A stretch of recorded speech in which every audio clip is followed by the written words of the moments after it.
గారు ఎంతో మందికి గురుతుల్యులు. వారిని మాట్లాడవలసిందిగా రిక్వెస్ట్ చేస్తున్నాము. సార్. అందరికీ నమస్కారం అండి. మైరాన్ హోమ్స్ ఒక రైజింగ్ స్టార్. రియల్ ఎస్టేట్లో చాలామంది వచ్చి ఉంటారు, కానీ నీతిగా నిజాయితీగా చేసేవాళ్ళు, ఒక స్టార్గా ఓవర్ నైట్లో ఎర్రగలిగే వాళ్ళు కొద్దిమంది ఉంటారు. ఆ కొద్దిమంది వ్యాపారం మొదలు పెట్టగానే తెల్లారిపాటి కోటీశ్వరుడు ఎలా అయిపోదామా, చవకగా ఎక్కడ ల్యాండ్ దొరికితే అవి కొనేద్దామా, లిటిగేషన్ ఉన్న పర్వాలేదు మనం సరి చేసుకుందామా అనుకునే వాళ్ళు ఎక్కువగా ఉంటారు. కానీ అది లాంగ్ స్టాండింగ్లో వాళ్ళు ఎవరు కూడా నిలబడలేరు. మన దగ్గర ఈ కస్టమర్ మన మీద ఒక నమ్మకంతో మన దగ్గరికి వచ్చారు అంటే, ఆ వచ్చిన కస్టమర్కి క్లియర్ ల్యాండ్ ఇవ్వాలి, చక్కగా పర్మిషన్స్తో తీసుకొని లేఅవుట్ బాగా చేసి మళ్ళీ ఎప్పుడు కావాలంటే అప్పుడు ఇల్లు కట్టుకునేటట్టుగా. కానీ అలాగే ఇవాళ మన యాడ్స్లో చూసాం, యువరాజ్ గారి యాడ్స్లో అయ్యయ్యో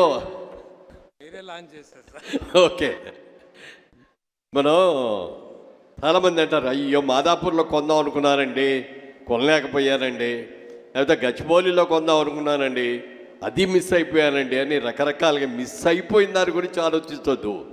మిస్ కాబోయేదాన్ని మిస్ కాకుండా ఎలా వెళ్ళాలి, ఎలా శాంక్షన్ చేసుకోవాలి, ఎలా పర్చేజ్ చేయాలి, ఎంత నీట్గా ఉన్నది తీసుకోవాలి అనేది ఆలోచించి ఒక మంచి నిర్ణయం తీసుకోకుండా ఏదో చెప్పారు నాలుగు మాటలు వెళ్ళి తెచ్చేసుకుందాం సగం ధరకే వస్తుంది నేను అనుకున్నామంటే మాత్రం మనం పప్పులో కాలేసినట్టే. అలా ఉండకూడదు. నీతిగా నిజాయితీగా ఎంత బాగా చేశారో అనేది కొనుక్కోవాలి. 10 రూపాయలు ఎక్కువైనా పర్వాలేదు, కానీ క్లియర్ ల్యాండ్ అనేది కొనుక్కోవాలి అనేది ప్రతి ఒక్కళ్ళు కూడా నేర్చుకోవాల్సినది. ఇవాళ రోజున ఆయన మన యువరాజ్ గారు మనం చెప్తుంటే నాకే చాలా ఆశ్చర్యం వేసింది. ఇప్పుడు నేను ఇండస్ట్రీకి వచ్చి 30 ఏళ్ళు దాటిపోయింది, రియల్ ఎస్టేట్ రంగానికి వచ్చి. అయితే నేను ఇన్నేళ్లలో చేయలేనిది ఆయన 2 ఏళ్లలోనే చేసి చూపించేశాడు. తర్వాత దాదాపుగా 3000 మంది నాకు మరి సేల్స్కి వాళ్ళందరూ కూడా మెంబర్స్ ఉన్నారండి అని చెప్తే నాకు ఎంత ఆశ్చర్యమైందో చెప్పడానికి లేదు. మా ఆఫీసులో మేము చూస్తూ ఉంటాం 20 మందో 50 మందో మరి స్టాఫ్తో మేము చేయడమే నానా కష్టాలు పడుతూ ఉంటాం. మరి 3000 మంది ఏజెంట్స్ తోటి ఈ బిజినెస్ ఎలా మేనేజ్ చేస్తున్నారో ఆ ట్రిక్ ఏమిటో ఈ దగ్గర నేర్చుకోవాలనుకుంటున్నాను. చాలా మంచి ఇదండి. హైదరాబాద్కి రాబోయే రోజుల్లో విపరీతమైనటువంటి అభివృద్ధికి ఇంకా ఛాన్స్ ఉంది చాలా. మరి ఇవాళ చూసుకుంటే భారతదేశంలో 4th సిటీ ఏదంటే హైదరాబాదే వచ్చింది. ఇవాళ బిజినెస్ హయ్యెస్ట్ ఎక్కడ బిజినెస్ జరుగుతోంది అని అనుకుంటే బాంబే, ఢిల్లీ తర్వాత మళ్ళీ హైదరాబాద్లోనే బాగా జరుగుతోంది. ఇవాళ ఒక కొన్ని బిల్డింగ్లు చూస్తే మనం హైదరాబాద్లో ఉన్నామా న్యూయార్క్లో ఉన్నామా అనేది కూడా తెలియనటువంటి ఇదిలో ఉంది. అంత అద్భుతమైనవన్నీ కూడా ఉన్నాయి.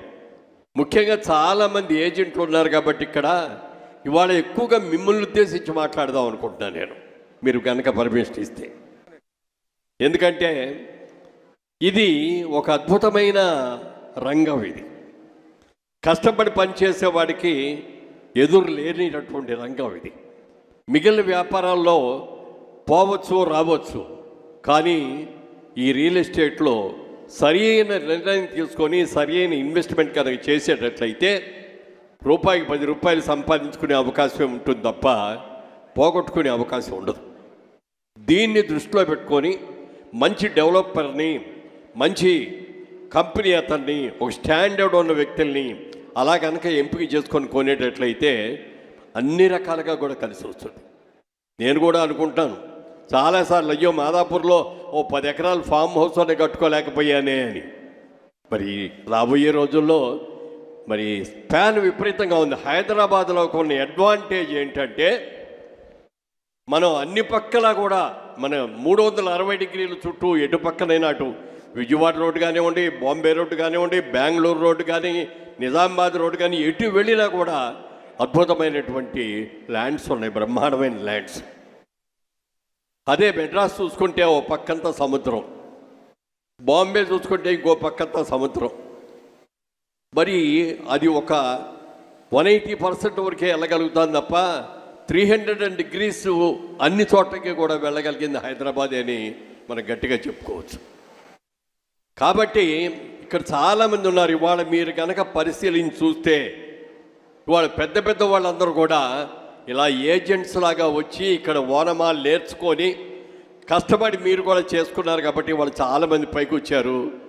రాబోయే రోజుల్లో మీ అందరూ కూడా అదే ఒక్క విషయం మనకు గుర్తుపెట్టుకోండి. కష్టపడి చేద్దాం, నీతిగా చేద్దాం, నిజాయితీగా చేద్దాం.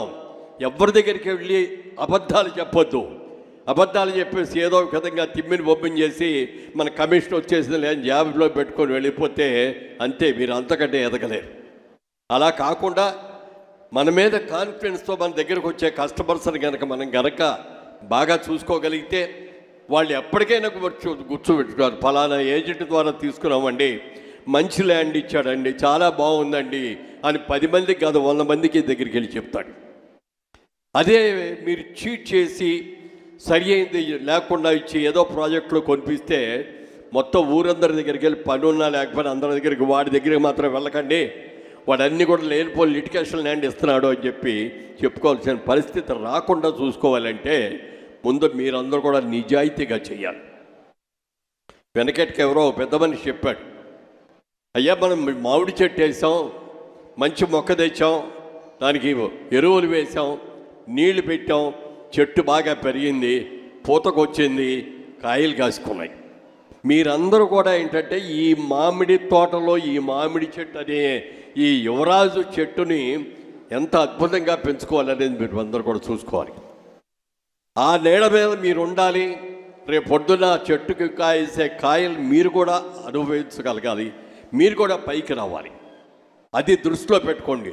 అంతేగాని ఏదో తెల్లారిపాటికి అయిపోదాం, ఏదో చేసేద్దాం అనేది మాత్రం అనుకోవద్దు. ఒక మంచి ఇన్వెస్ట్మెంట్. ఐరన్ బిజినెస్ చేస్తే లాభం రావచ్చు, పోవచ్చు. షేర్ క్యాపిటల్స్లో పెడితే ఇవాళ పెరిగిందంటారు, రేపు పొద్దున్న డౌన్ అవుద్ది అంటారు. గాలిలో వచ్చి గాలిలో పోతాయి. అలాంటిది కాకుండా సినిమా తీసాం అనుకో, మేము సినిమా వాళ్ళమే, సినిమా బాగుంది, శ్రీలీల గారు డేట్లు ఇస్తారు, బ్రహ్మాండంగా సినిమా తెద్దామని అనుకున్నాం అనుకోండి, సక్సెస్ అయితే బాగానే ఉంటుంది, కానీ ఫెయిల్ అయితే మొత్తం పోతుంది. అందుకని మీరు కాన్ఫిడెంట్గా దీని మీద మనం ఇన్వెస్ట్ చేయొచ్చు, మనం దీని మీద 10 రూపాయలు సంపాదించుకునే అవకాశం ఉంటుంది, రేట్లు బాగా పెరుగుతాయి. హైదరాబాద్ లాంటి ఈ సిటీలో ఇవాళ గ్రోత్ అద్భుతమైన గ్రోత్. ఇది ఇప్పటికైనా మించిపోయింది లేదు. ల్యాండ్ మీద ఇన్వెస్ట్ చేయండి, అది మీకు 1కి 10 రెట్లు లాభాలతో సంపాదించి పెట్టే ఒక మంచి బిజినెస్. కాబట్టి మీరందరూ కూడా ఇన్వెస్ట్మెంట్ చేయాలని, మీరందరూ కూడా మరి ఆ లబ్ధిని మీరు పొందాలని కూడా మనస్ఫూర్తిగా కోరుకుంటూ, యువరాజు గారు మరి రాబోయే రోజుల్లో ఈ యువరాజు మహారాజు అవ్వాలని, ఆ తర్వాత చక్రవర్తి కూడా కావాలని మనస్ఫూర్తిగా కోరుకుంటున్నారు. Thank you. Good luck Yuvraj.